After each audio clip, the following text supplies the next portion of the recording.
Sobrang init naman. Boy! May nag-comment. Follower mo, sabi niya, naka-check out na daw siya. Yes, boy. Alam mo ba, hindi lang siya yung isa nag-check out. Ilan ba yung nag-check out, boy? Tingnan mo, boy.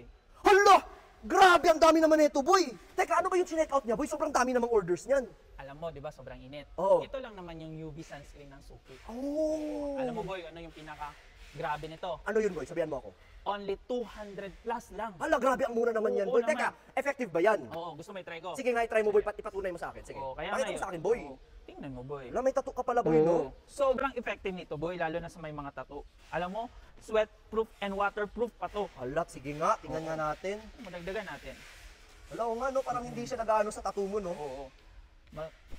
Kasi sobrang init ka ngayon dito, boy. Umaabot ata ng 40 degrees, di ba? Yes, magiging safe yung tattoo mo, lalo na yung skin mo.